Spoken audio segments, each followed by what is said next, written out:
Take 4 months to make video. Lose 2 turns. Why is it always negative? Take this away from me. I'm playing too much Hades. Never mind, I need it for Metroid. Go. Previously on Storm's Adventures. Man, it's rough being a Zelda fan. And now... Man, it's rough being a Metroid fan. There was great success in the 2000s with the Prime Saga, and Fusion continuing the overall series. Then the excellent remake of Zero Mission. The decade was capped off with a Metroid Prime trilogy. The next year saw the release of Metroid Other M. Now, I've never played this one, but my opinion doesn't matter, because history shows it killed the franchise. What can I say? Sometimes adding a Nintendo property to Tecmo doesn't work. Sometimes it turns out great. After a 5-year dry spell, we were graced with another entry in the Prime series. Metroid Prime Federation Force. And that game was just... No. It is true another game unjustly flew the Prime flag, but at least Hunters had Samus as a playable character and wasn't stuck in a Metroid drought. Things got better. In 2017, there was Metroid Samus Returns, a remake of Metroid 2 Return of Samus, and what I believe to be Nintendo firmly stamping out AM2R saying, no, we'll be making Samus. It was developed by the España studio Mercury Steam, because who better to develop a Metroidvania game than a previous developer, Avania? Metroid Prime 4 has been announced. That's about all that can be said. It was announced. That reveal was worse than vaporware. It was throw something together in Adobe After Effects ware. Development is currently with the Prime originators, Retro Studios. They've been keeping real busy these last 10 years with one release of the Wii U and porting that release to the Switch. And at the last E3, Metroid Dread appeared out of nowhere and was a star of the Nintendo Showcase, also developed by the muchachos at Mercury Steam. Seeing you next mission after Metroid Fusion, we finally have a continuation of the 2D lineage. Hopefully the record-breaking pre-orders will send a message to Nintendo, yes, we want this franchise. And we know Mercury Steam won't blow this opportunity. First thing, you blew it. Super Metroid and Metroid Fusion displayed their continuity with the title before the title, Metroid 3 and Metroid 4. And though Dread was revealed as Metroid 5, the title just comes right in as Metroid Dread. Sorry, just a bit of fan rage. Federation Force has left me a little touchy. What's Samus sent to do this time? The X-Parasite, a name that sounded much cooler 20 years ago, has appeared on the planet ZDR, and since Samus is post-fusion immune to X, she's a perfect candidate to investigate. The wrinkle to this is some robots, known as Emmy, were sent first, but we lost contact.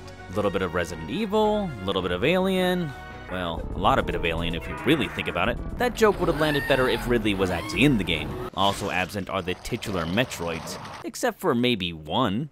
Oh, figure that one out! The intro is unnecessarily confusing, because exposition of events are out of order. Best I can tell, Samus left the ship and got choked out by a badass Chozo. Well, an actual, living, standing Chozo. I've only seen these guys in hieroglyphics. And at the end of it all, Samus is left with a broken power suit. Or, to put it in Storm Dain terms, Metroid Dread pulled a Metroid Prime. Most of the pre-release footage was focused on those Emmys, and a slight horror aspect of running away Nemesis style.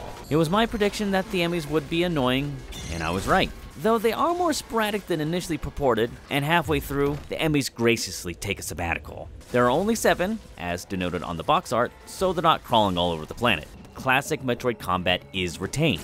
The only thing you can do when you encounter an enemy is run, until you get the energy to fire an Omega Cannon. For every Emmy, there's also a Mother Brain to take out and absorb. So the power comes from a brain, therefore, the brain is the power.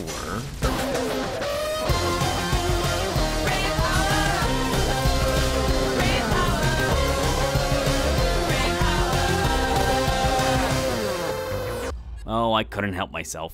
Mercury Steam being in Spain actually reminded me that I once had a team lead from Spain. His name was Jorge. And that is his real name. And yes, he had a lisp that everybody picked up from the king long ago. In one of our first technical meetings, he was telling me that I had to look out for bags in my code. I replied with, what? He repeated, you had to look out for bags. What? Bags? No. Bags. Oh, bugs. Right, bugs. Si, senor. Another time, just to be an ass, I asked him, "Hey, in Spain, do you guys write Hola Mundo programs?" Completely deflated the joke, he said, "No, everything's in English." I'm not a fan of the flash melee attack. It was a good addition in Samus Returns to freshen up taking down lowly enemies. In Dread, it easily bleeds over into extended takedowns for every boss, making it a quick time game. And every time an enemy catches you, you're given a self-admitted impossible quick-time puzzle to escape. Difficult is understandable, but the quick-time sequence just turns into an unskippable death animation, stuck on the wheel dangling a bimbo snack in front of our faces that we will never catch. But the good elements of Samus Returns have also returned. New world filled with new enemies and different quirks for defeating, backgrounds that flesh out diverse environments, and a respectably twisty and stacked map. Fun exploration looking for upgrades? These amigos know how to make a real Metroid game. And the true signature of great 2D Metroids, big bosses, small areas. These charros nailed it. There are so many upgrades. What feels like more than usual, perhaps the number is inflated because the concept of a morph ball has been split into like 4 separate upgrades. And standing in front of every upgrade is an enormous creature. All attacks are avoidable, and if you're hit, the damage is devastating. The puzzle of every boss is figuring out what set of movements in this tiny box dodges, and where is the small window that allows me to inflict a little pain. High level, that sounds like most of the games that I play, but the Metroid franchise has this down to a science. Now those Spear Knights, I don't exactly know what to call them. I just named them doors with health points. They suck. I struggled through each encounter as new ones popped up, adding different tricks, and there are just so many to beat. I actually considered quitting the game. That's how annoying they were. As I was setting the Pro Controller aside, I was struck with a memory. One night, many years ago, I was playing Metroid Fusion on my peach-decorated DS well past 2 a.m. Why?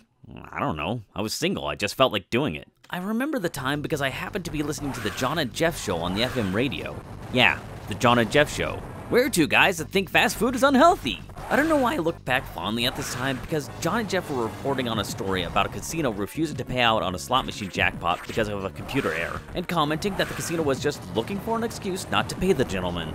I was thinking, you guys don't know shit. My job at the time was programming slot machines, and I've seen a lot of games air out because of bags. Well, I was playing Fusion, and I got to the gravity boss. After several hours of attempts, I deemed it not possible to beat, and I didn't feel like backtracking to find more upgrades because I knew I wouldn't find any, so I just quit.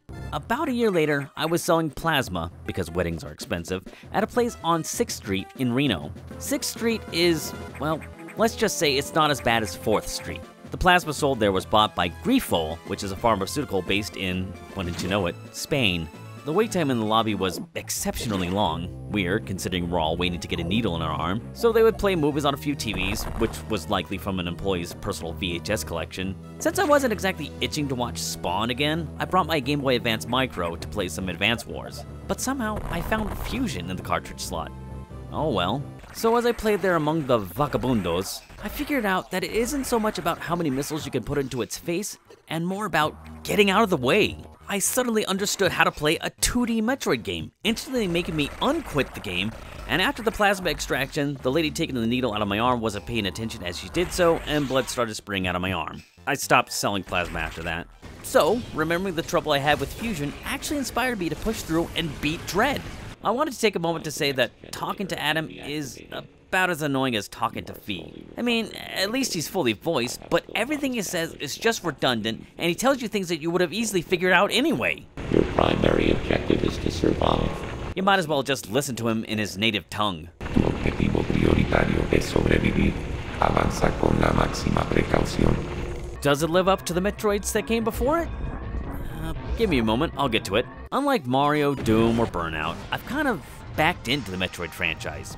But then I realized a lot of my audience wasn't around for the first Metroids, so we all sort of jumped into the same middle. I can remember seeing the reissue of the NES game cover in department stores and wanting it. Playing it today affirms and gives me solace. I lived through the quote-unquote Nintendo hard era, and it's hastily explained away as that's all we had, so we were stuck with it. That doesn't mean rage quitting didn't exist. Playing Simon's Quest as a child filled my little head with murderous thoughts. If I had played Metroid as a kid, I know that cartridge would have eventually been thrown at a wall. Historical evidence that I'm not great with Metroidvania. One thing that I hated during my introduction was that these games will require you to just turn around and retread elsewhere with impunity. You let me get this far into the sunken ship, but then you tell me the gravity suit is in the Phendrana drifts? You guys are sick. The Prime sequels improved in the processes, which made them much more enjoyable until they did the global retread with fetch questing. I replayed Metroid Samus Returns after Dread was announced to practice that melee attack that Mercury Steam invented. I guess I was just compelled to go through it again and study where it threw down do not enter signs. Turns out, it is possible for you to walk in one big contiguous circle of suit improvements and beat the game without turning around. Well, that's great, but it feels like half the upgrades are behind these hard crystals, and the only way to break them is with the baby Metroid. We're just a few spin jumps away from fighting Ridley. Why unlock all these at the end? Some of those health capsules would have been really nice before the driller fight. So, back to it. What is it like in Dread? Well, not bad. You will be jumping between regions with elevators, monorails, and beam me up, Scotty. And there's plenty of regional re-entry. Some areas you enter, tour the rooms, and then turn around. Just as long as you're paying attention, it's pretty much a clean shot. There is a valid argument to be made about some points giving no visual cues and needing God to beam the instructions into your head. All I have to say in response is, welcome to the club. That's just the way that Metroid goes. Let me conclude it like this. I got through it without looking at a guide. And this is me we're talking about. I'm the guy who complains about Doom Eternal. A viewer once threw the question at me, is the story important in a Metroid game? Well, how serious should we take a game where space birds raised a blonde to fight space pirates? But to their credit, 2D Metroids always manage to pull out a twist ending. Did you catch this one? Samus is a woman. And if I understood this one correctly, not that great of a twist. It felt a little like Metal Gear Solid 2, you know, when every character was falling all over each other trying to claim, it was my plan all along, and would explain why Adam stopped calling her lady and talked like a yutz throughout the entire journey. Also from the Metal Gear playbook, if you claim to be related, whoa, instant twist! Not really. The endgame rewards are not much of a reward. Percentage completion will unlock story artwork, which is something I completely abandoned. I could probably do it, I'm just not that interested in breaking the left stick attempting to chain-click shine sparks together. The timed and difficulty completion will unlock artwork of previous Metroids. When I beat the game in under 4 hours, my reward was looking at Mother Brain. Then I attempted hard mode, mind you without the assistance of amiibos, mostly because I couldn't bring myself to tearing open the package. I killed that in under 4 hours, and there was just more artwork.